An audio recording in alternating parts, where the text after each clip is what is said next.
great. It's great to meet you. Where are you located? I'm in Bangalore. It's a city in the south of India, on Okay. the other side of the planet. It's about 7:30 at night for me Okay. here. All right, cool. I love the future, so I'm looking forward to looking in. And I almost feel like I got to tell you up front. I've Hmm. told I've told a number of people that I've interviewed on this platform. I feel like I've been reincarnated. I've always had an affinity for the Hmm. India, I the see. whole Indian culture. There's something that impels me, and I always feel comfortable. Like everything makes Awesome. sense. The whole Hindu notion, everything just Right. feels comfortable because the Hindu religion almost reminds me of this kind of hybrid of because a lot of religions have things that are very similar. And I love the Hmm. Buddhist nature. I love that kind of let things happen, but Hmm. it goes into another level in the Hindu culture. True. Anyway, I True. just feel like maybe I've been reincarnated. I don't know. I would have to probably find some channel, spiritual guide, but I love it. So it's great to connect with you in your land. And I'm in the middle of America. I'm in Kansas City, Missouri. So Wonderful. yeah, Thank you for sharing that, Joe. In yeah. Kansas City, I've heard of that place through, I believe it was The Wizard of Oz, as well as what was that? Supernatural, the Okay. TV Yeah. series. Yeah. Well, and then of course we got Patrick Mahomes on his magic horse that came in and gave us a Hmm. dynasty. So, Hmm.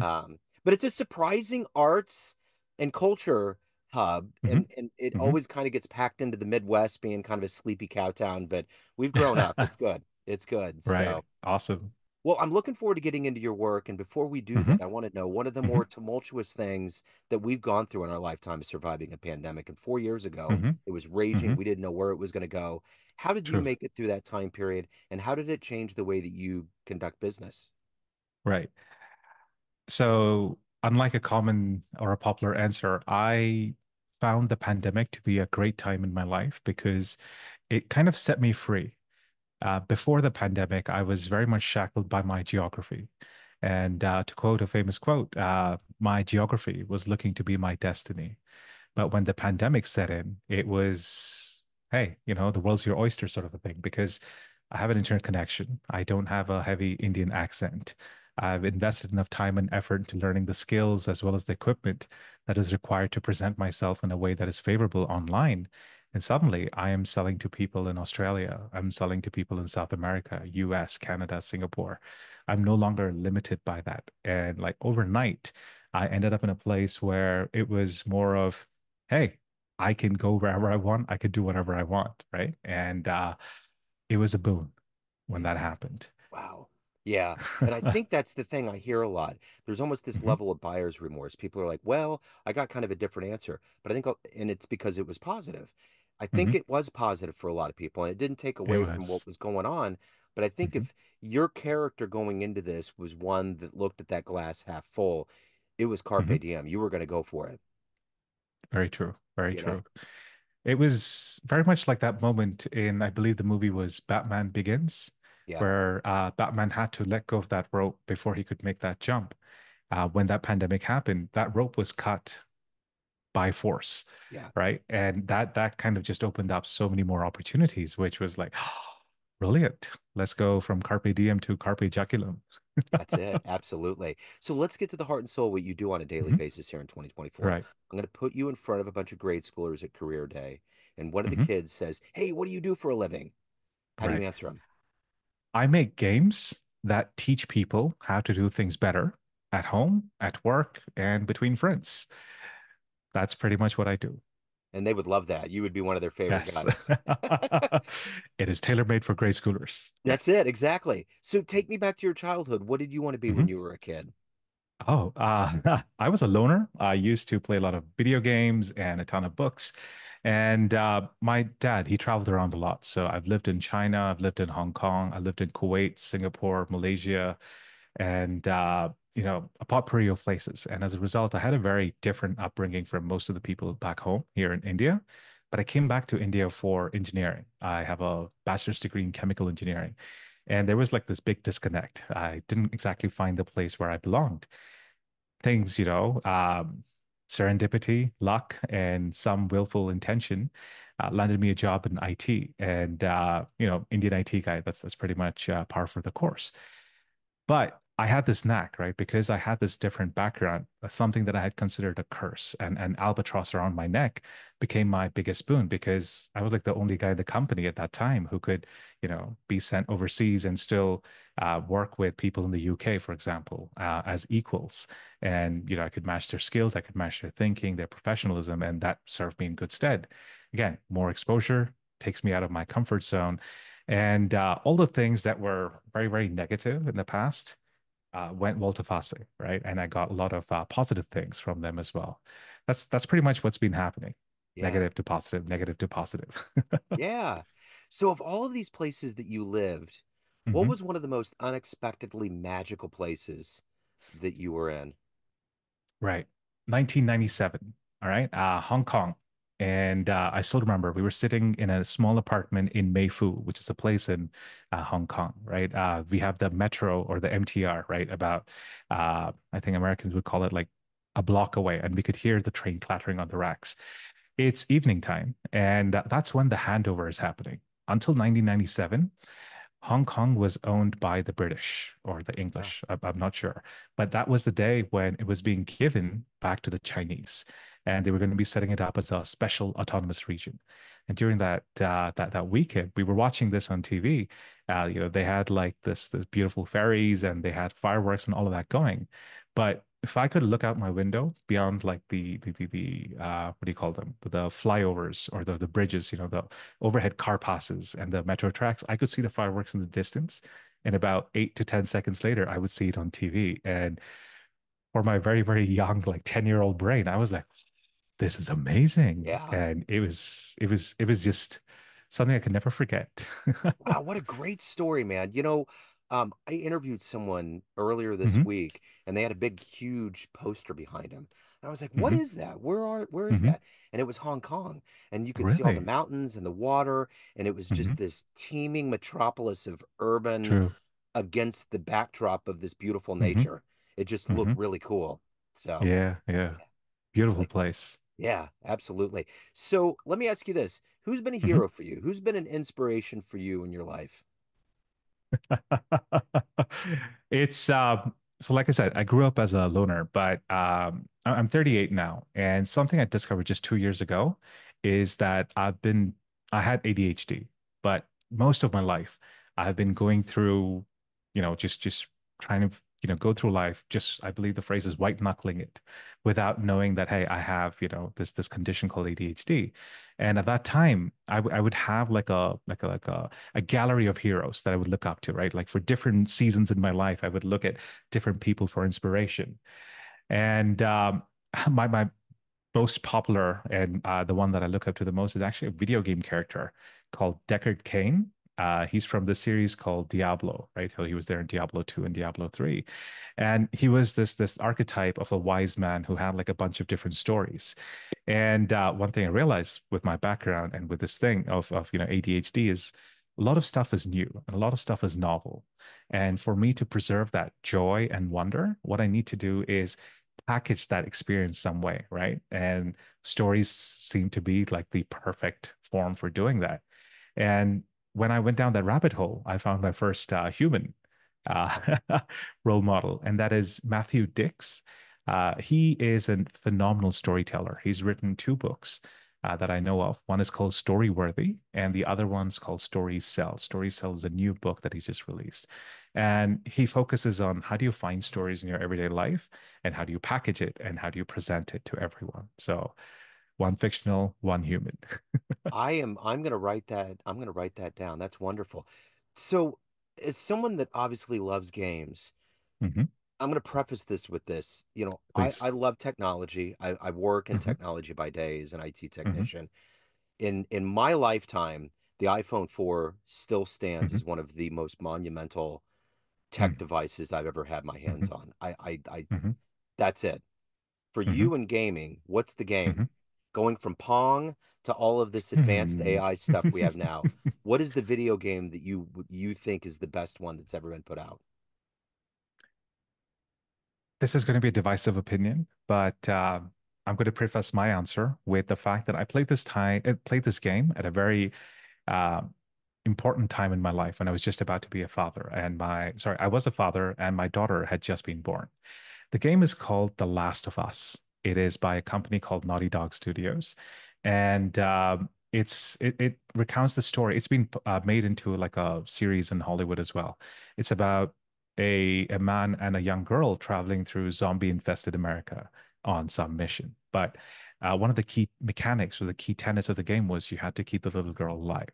And as I was a new father, that game was just like a sucker punch to the gut. That's one. Wow. There is another game though, which has got a lot more significance in my life, and that is Diablo 3. Yeah. Came out in about 2012. And the reason it's so important to me was at that time, I was just, I was in a very, very dark place where I was having a lot of struggle at work. My relationship with my wife was horrible. My health had gone for a toss. And the only place where I was having any sort of success was within the game. And I still remember there was this one night, which is about 2:30, 3 in the morning. I'm sitting at the computer and I'm opening up the fridge, the refrigerator, to see if there's any snack, right? But there's this phenomenon that happens when you're looking for snacks at night. The first time you open the fridge, the bar for what's an acceptable snack is pretty high. But as time goes on, that bar drops. Now at 2:30, I'm sitting there in front of the computer just chowing down cold coconut powder. It's not even a dish. It's an ingredient, right? Yeah. And I was like, huh, what am I doing? My wife's in that room. I have work tomorrow, but I'm still playing this game. That was the first thought. The second thought was, wait a second. What if my life could be like that game? What if my life could be like Diablo 3? And that sparked off a journey for me that's lasted more than a decade now, which has actually helped me, look at pretty much everything as a game and, process it that way, which I believe has the thing that saved me. So, two games. That's wonderful. What a great story. And I think that kind of reminds me of how poetry works for people. It's kind of a buffer that protects you from the harsh realities of life. It gives you this Yes. creative loop to be in that helps you see that life is much more than maybe the media makes it out to be, or Hmm. the darkness can make it out to be. What a great thing. What a hopeful story. True. Um, Yes. so if you can meet one person alive on the planet right now that you find inspirational, who would that be? Who would you love to spend time with? Matthew Mercer. He is he's a voice actor and he also runs lots and lots of games for Dungeons and Dragons. In fact, he has a show on Twitch called Critical Role.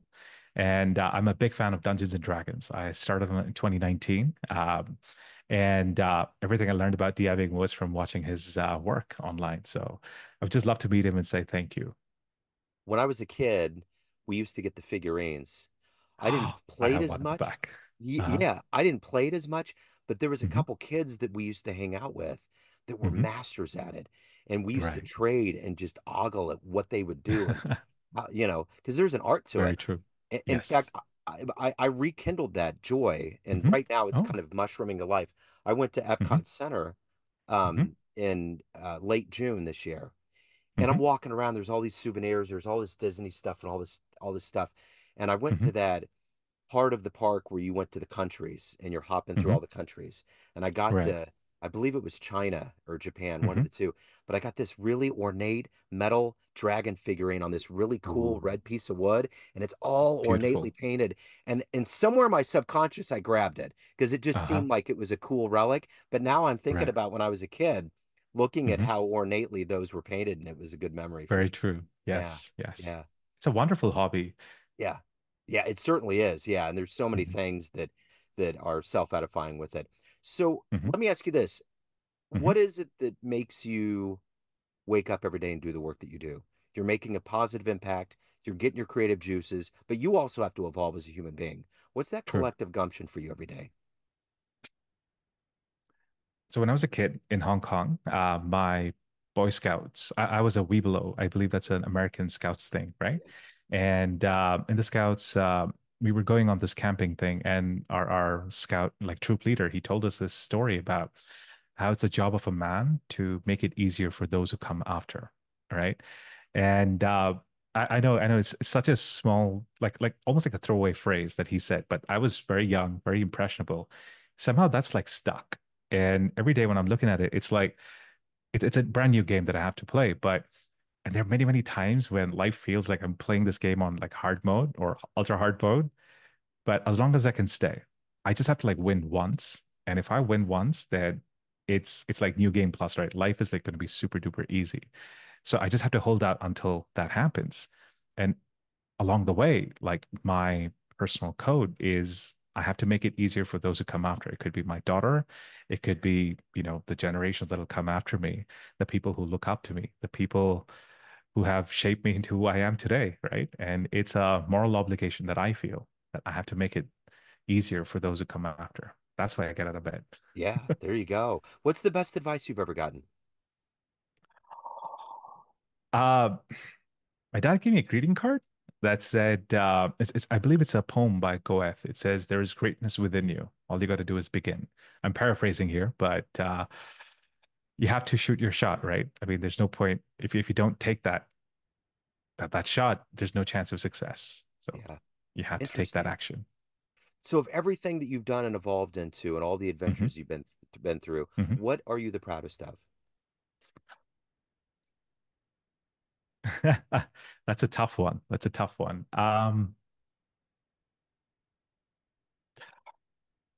I can tell you in recent memory, the one that I'm proudest of is I've just as of end of what's this August, right? So at the end of last month, there was a convention I went to, and I have introduced my 900th player to tabletop RPGs. So it's a new hobby. It's a nascent hobby in India, and I've been teaching people since 2019. I just hit like 900 players. So that's the thing that I can think of right now. There's so Yeah, many. yeah, totally. So let's Yeah. say you have a dream tonight. You run Hmm. into that 10-year-old version of you that's looking at that skyline in Hong Kong, Hmm. and you could Hmm. give that young version of you a piece of advice based on this life you've led, the wisdom you've gained along the way. What advice would you impart on that young version of you? I've actually thought about this a lot. One of the few perks of being a dungeon master is there'll be one practical advice and one inspirational thing. Practical thing is get tested for ADHD. Life doesn't have to be this hard. Yeah, But a more inspirational one is there are stories everywhere. You just have to look. yeah, yeah, for That's sure. that's what I would say. Yeah, that's great. So everyone has a perception of you, family, Hmm. friends, Hmm. fans, everyone that you know, but you run Hmm. the show. What's your Hmm. perception of you? Who do you think you are? My mental image is that of an octopant. It's a mythical creature, elephant head with octopus tentacles, right?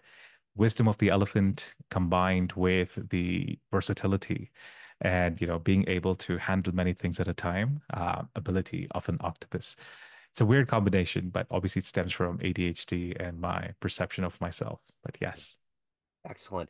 So let's say we get off this call, time machine pulls up in front of your house. You can go Mhm. anywhere in the history of human time and see one event with your own eyes. Where are you going? Hmm.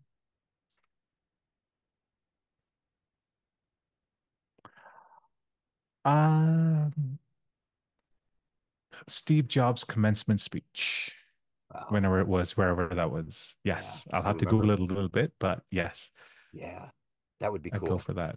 Yeah, Yes. totally. So are you comfortable with AI, with what's going on with technology? Are you Oh, hopeful? I'm definitely not hopeful, but I am comfortable. Okay. Okay. That's good. That Yeah, could be on yeah. a coffee mug. Well, it's like I subscribe to a bunch of newsletters. I've been, following the stuff for the past 2 years or so. I use a lot of AI tools in my job as a coach and as a game designer. And what I've seen is that people say that, hey, AI can't think and AI can't do stuff, but it's still ridiculously good enough at what it can do. Yeah. And given, like, even if we take a fraction of the development that's happened so far, if we give it 2 years, 3 years, right? There is this sort of what I would like to call an extinction level event, where it is good enough to replace a bunch of people who are working, right? And India is going to be one of the main places, in my opinion, that will get affected because a lot of the job that we get here is outsourced, right? And when a developer can, with AI, can do the work of, let's say, 20 people, a lot of that. the US dollars or foreign money, that's not going to be coming in here. But that's not just the case here, right? When you take that and you expand it around the world, the productivity of people is going to be increasing super fast. The ability for humans to be able to match with the level of abstraction that AI can provide, that's going to be deteriorating really, really fast. And when when one person can do the work of 20, then 19 people are most likely going to be retrenched some way, right? Then suddenly they don't have money to spend. They don't have that disposable income. When you consider that cascading effect, they don't have money, so they're not going to be buying stuff. If they're not buying stuff, then other people who are making stuff, the companies that, hired them in the first place, they can't sell more stuff. So there's this economic spiral, which reminds me a little bit of like 2008. I I desperately pray that it doesn't happen, but it seems inevitable, considering that we're powered by capitalism and efficiencies. And hey, that's coming. Yeah, it But certainly I is. don't know how to prepare for it, except, I have no idea. Yeah, I get it. I totally get it. So hmm if anyone out there wants to reach out, learn more hmm about you, hmm indulge any of the good business, where do they go? They go to puttheplayerfirst.com. That's my website. That's where it's the home of my philosophy as well as all the work that I do. Wow, this has been wonderful. Thank you so much. I'm so glad that I met you. You're doing such wonderful work. I love your stories, man. Thank you so much, Joe. I Thank really you. appreciate it. Yes, sir.